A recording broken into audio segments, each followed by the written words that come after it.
Discover the latest health tips, expert advice, and inspiring stories.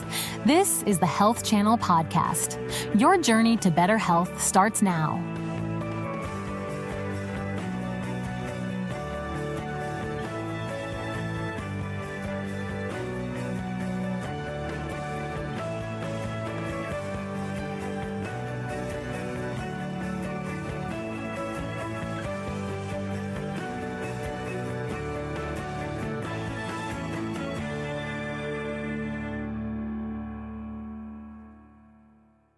What is anxiety?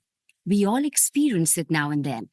If I don't get this assignment done in time, I could get fired. These bills are piling up. I'm afraid I'm going to lose my home. Anxiety is a feeling of dread, uneasiness that can result in many different forms of physical, emotional, and behavioral responses. It can give you a temporary boost of energy, and that's the good anxiety, and can help you focus. But for those with anxiety disorders, this fear can be debilitating and severely affect your daily life. Today, we're going to discuss the symptoms, disorders, treatments, as well as answer your questions on this episode of Ask the Doc. Welcome to Ask the Doc, the show where we encourage our viewers to send in their health questions. I'm Dr. Rachna Baksani Mirpuri, licensed mental health counselor. Our first viewer question comes from our very own website, allhealthtv.com, and it's from Valeria, who asks, "Hey, Dr. Baksani, I lost my job a few months ago and haven't found a new one yet. I'm feeling pretty anxious about it. Or am I feeling stressed? I guess my question is this: is there a difference between stress and anxiety?" What a wonderful question to start the discussion on anxiety.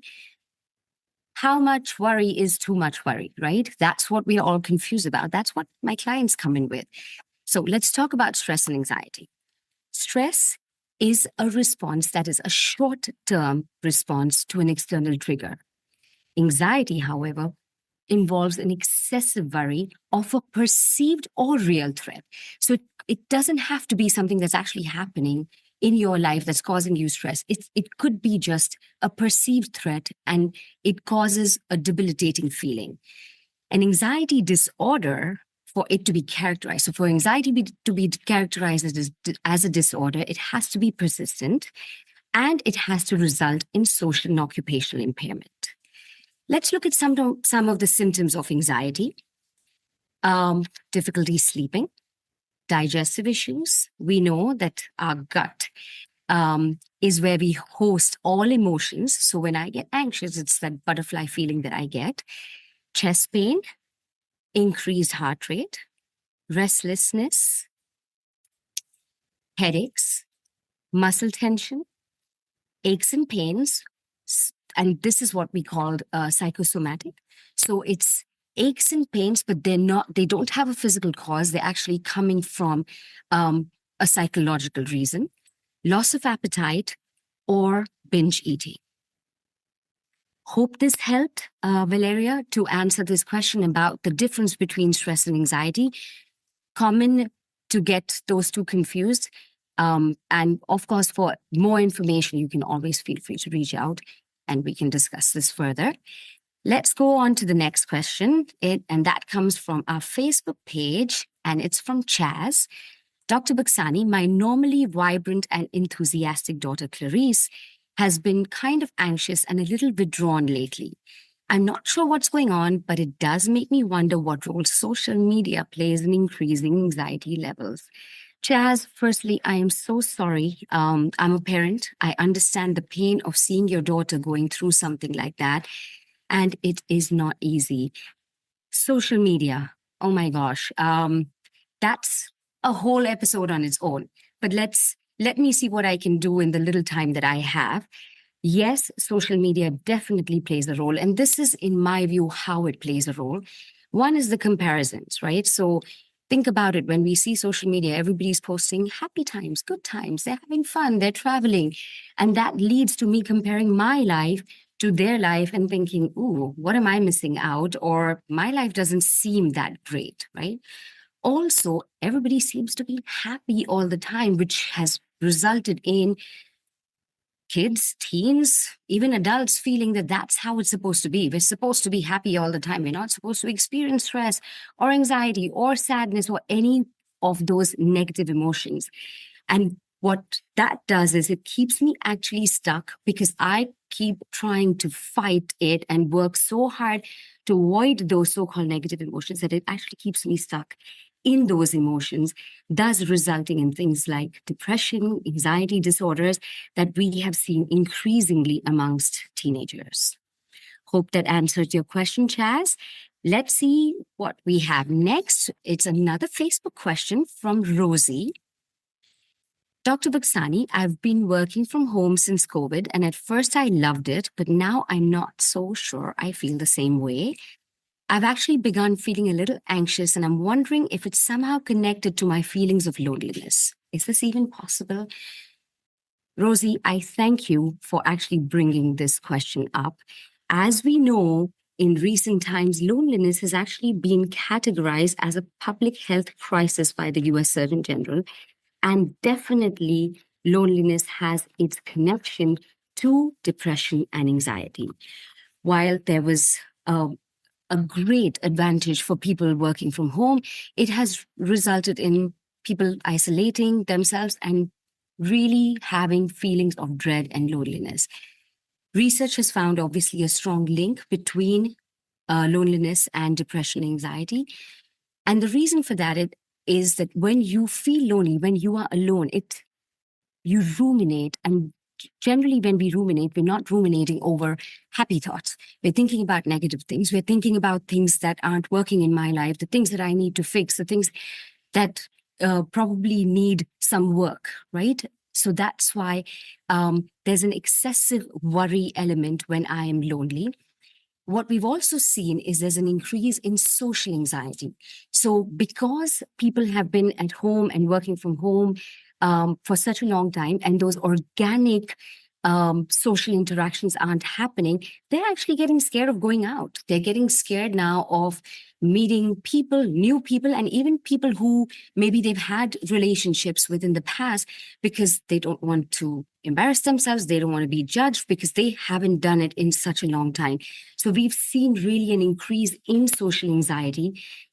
What I would say to cope with this is please push yourself to make those commitments to social interactions because they're not happening organically anymore. You're not going out, you're not meeting your work colleagues. Please try to make an effort in creating those opportunities where you can go out and meet people. I hope that helped. We have our first Instagram question for the day, and it comes to us from Daisy, who asks, "Hello, Dr. Buksani. My husband lost his job a few months ago, like many have these days, and he's been having a difficult time managing his anxiety. I am so sorry, Daisy. Do you have any practical strategies that he could use to reduce his anxiety?" Daisy, I applaud you. Thank you so much for reaching out. And yes, I would be happy to help you with some tips to help him manage the difficult feelings that he's feeling. The first step, in my view, is always going to be to accept some of those really difficult, anxious feelings that you're having. Emotions, Daisy, are like quicksand.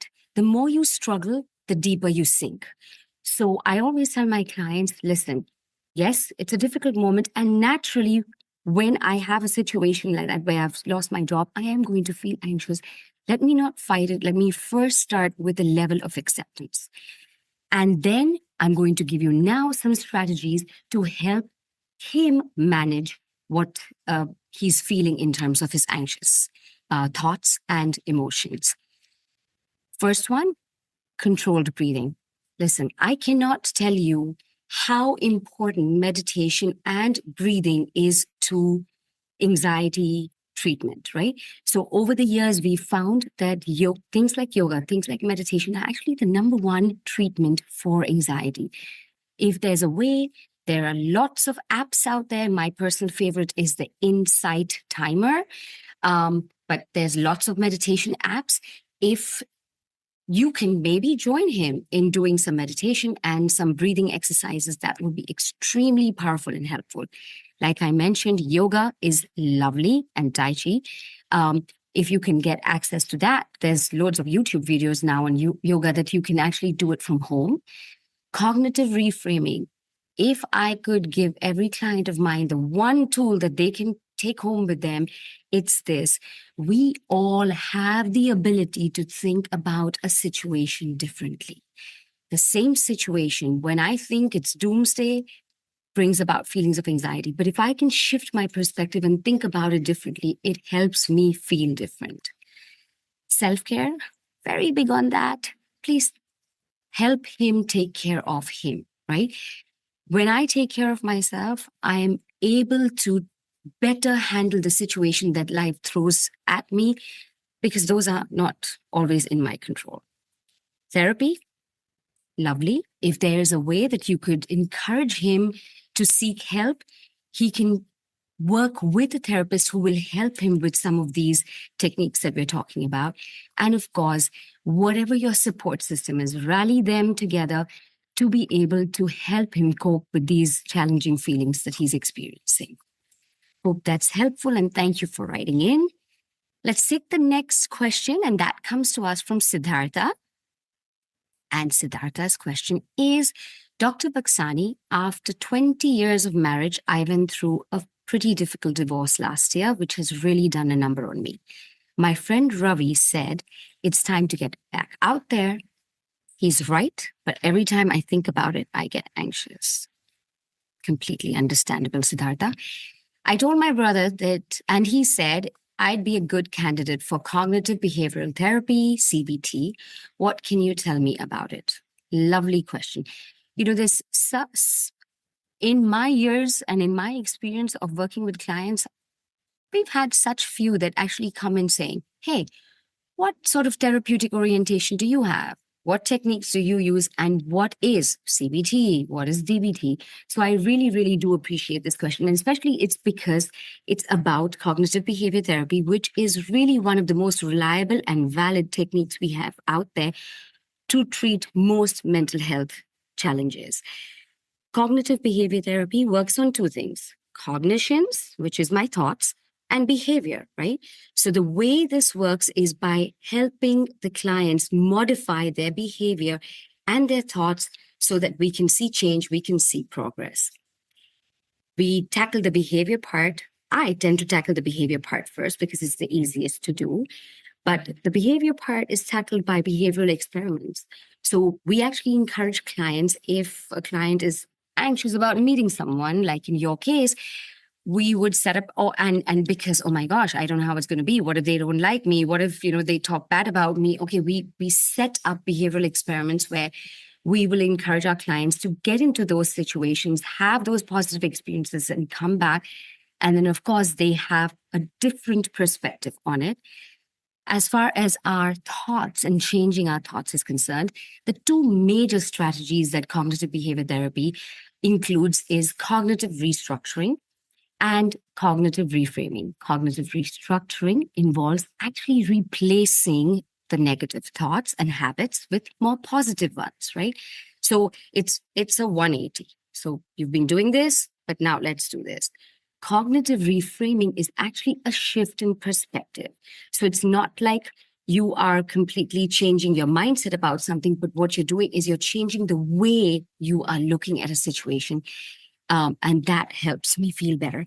So once I tackle my behavior and my cognitions, my thoughts, the emotions follow naturally. Hope this is helpful, Siddhartha, on some of the major techniques of CBT. Let's move on. And we have another Facebook question, and this time it's from Leonard. Hey, Dr. Vaksani, I've been feeling pretty angsty lately, and I'm not exactly sure why. I mentioned this to Tina, my wife, who's been going to therapy for years. Good for you, Tina. And now think she can diagnose folks. Uh-oh. Anyway, she said, I'm probably suffering from some of those some form of anxiety disorder. Does that mean there's more than one type? What a great question. Leonard, thank you for bringing that up, because when we think of anxiety, we really just think of people being anxious and that's it. So yes, there are definitely some major forms of anxiety disorder that we tend to see in our clients. I'm going to touch upon some of the most common ones that we see in the clinic. Let's start with generalized anxiety disorder. This is the umbrella anxiety disorder, when we don't have a client walking in who is worried about a particular situation or a particular thing. That's when we call it generalized anxiety disorder. These are clients who are really worried about everything, right? So they're anxious, not about a particular situation, but just anxious in general. Then we have panic disorder.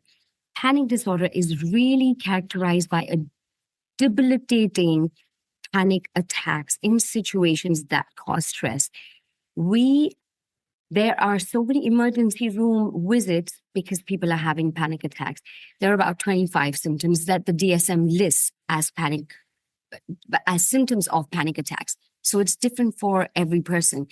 Sometimes it's sweaty palms. Sometimes it's racing heart. Sometimes it's chest pain.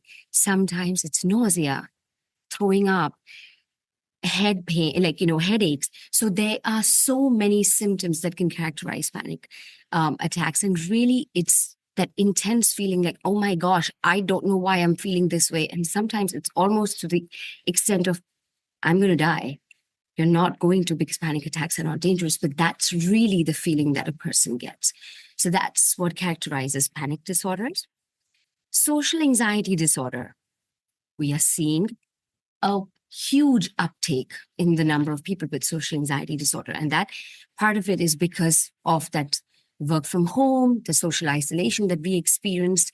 And some of it is because of social media, because people don't want to go out there. They don't want to get embarrassed. They don't want to make a fool of themselves. And what they instead do is just try to avoid any kind of social interaction as best as they can, right? So that's what we call social anxiety disorder. Specific phobias, that's a fear of a particular thing or situation. So I've had clients who've been too afraid to go on an airplane, or I've had clients who will not get their blood drawn. They cannot, they will faint because they're scared of needles or they're scared of blood. Others who are scared of animals or insects. And that characterizes a specific phobia because you're scared of a particular thing or an object or animal, insect. Agoraphobia, I think one of the most misunderstood disorders, because I had a client come to me the other day and say, I have agoraphobia because I have a fear of closed spaces. No, that's not what agoraphobia is. Agoraphobia is, you could be in a closed space, an open space, a crowded space, a not so crowded space. The idea is I feel stuck in that situation or in that space where I feel I cannot escape. And that situation may result in me feeling helpless, embarrassed, or feeling trapped. That's what agoraphobia is. So it's really the idea that, oh my gosh, I'm stuck in this situation. I'm not able to get out of it. And that fear often stops people from going into situations where they feel, or maybe not even sometimes leaving their home because they don't know what situation they're going to find themselves in and feel stuck. Obsessive compulsive disorder. That, again, made out of two parts, the obsessive part and the compulsive part. So obsessive compulsive disorder is characterized by obsessive thoughts, and that the only way to calm down those obsessive thoughts is by those compulsive behaviors. So if I have an obsessive thought that, oh my gosh, I'm not safe because I did not lock the door, my compulsive behavior is going to be, I'm going to go keep checking that damn door to make sure it's locked. But I never leave, because there comes back the obsessive thought again that, maybe I didn't lock it. And in extreme cases, obsessive compulsive disorder can actually result in people never leaving their homes, right? So that's what OCD is. Post-traumatic stress disorder, probably one of the most challenging disorders that we deal with, and really a result in a traumatic or life-changing event that has happened and leaves a person really battling with those very, very difficult emotions every time they're triggered. And those traumatic situations can range from being a victim of rape, domestic violence, a tragic death of somebody, or witnessing a tragic death of somebody. It can also be a traumatic upbringing, so toxic parents. It can be bullying at school. So all of these can be characterized as traumatic in situations that can result in a person experiencing post-traumatic stress. Last but not the least, separation anxiety disorder. This one we tend to see more in children, and it's really the fear of being separated from my primary caregiver. Again, like I said, we see it mostly in schools with kids because they are scared of letting go or separating from their caregivers. Hope this was helpful. I know a long drawn answer, but such an important distinction to make between the different kinds of anxiety disorders. Looks like we've got another Insta question. And this time it's from Brandy. Let's see what Brandy has to say. Dr. Baksani, my wonderful stepmother passed away recently, and I've been kind of anxious ever since. I'm so sorry for your loss, Brandy.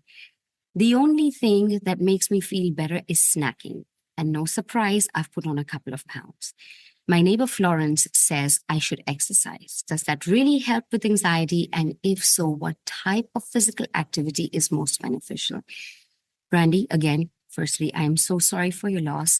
And yes, binge eating or snacking can be one of those maladaptive coping mechanisms that we use. Let's talk about the physical activity, though. I wish there was a more magic formula to tell you that, Brandy, do this and it will all be okay. But it doesn't work that way. Really, there is no one formula that works for everyone. You have to pick something that you actually enjoy, because that's the only way you're actually going to keep doing it. For some of my clients, it's yoga. For others, it's Pilates. For others, it's dance. And for others, it's gardening. It doesn't matter what you choose, as long as it's something that A, helps you relax, and B, helps you exert a little bit. That's the way you're going to make sure that you keep doing it and actually get the benefits from it. Hope that helps, Brandy, as you cope with your tragic loss. Our next question is from YouTube, and we get this from Alessandra. Hey, Doc, my husband's not the world's greatest communicator, but he's been acting anxious lately. He's trying to hide it, but we've been together for a while now, so I know him well. Maybe if you tell me what are some common triggers of anxiety, I can figure it out and help him. Alessandra, first of all, thank you so much for trying to help him. And yes, I will definitely give you some common triggers that you can help guide him. And these are things that we see mostly in our clients in therapy, health issues. Obviously, if somebody is having health challenges, that brings a huge level of anxiety. Past trauma that we've talked about, any traumatic experience that you've had in the past can result in you experiencing anxiety every time you find yourself in a similar situation. Toxic relationships, this is a big one. Toxic relationships can be a big trigger for anxiety, and especially social anxiety. Hectic life or work schedules, I feel like we're all chasing, we're all running all the time, and that can be extremely stressful. Life's major transitions, and that can be having a baby, moving to a new city, moving to a new home, any sort of, or getting a different job. Any of those life transitions can create a sense of anxiety amongst people. Financial concerns, of course, we know, and the uncertain financial times that we live in, it creates a huge level of insecurity in people, thus causing a huge level of stress or anxiety. Social events and performing, and this is really for our people who struggle with social anxiety. They get extremely stressed in social situations. Lack of self-care. Remember, we've talked about this in our previous question. If you were listening to it, self-care, very, very, very important. And lack of it is definitely going to take a toll and and result in me feeling much more anxious. And finally, a poor support system. If I don't have people who I can count on, who I can turn to in times of need, that creates that level of isolation and loneliness that does then result in feelings of anxiety and depression. That's all the time we have for today. Thank you for such wonderful questions. We will see you next week on our session of Ask the Doc. Thank you for listening to the Health Channel podcast. We hope this information has been useful. However, please remember that only your doctor can advise you about what is best for you. Do not start, modify, or suspend treatment based on anything you have heard on this podcast. Please join us again soon.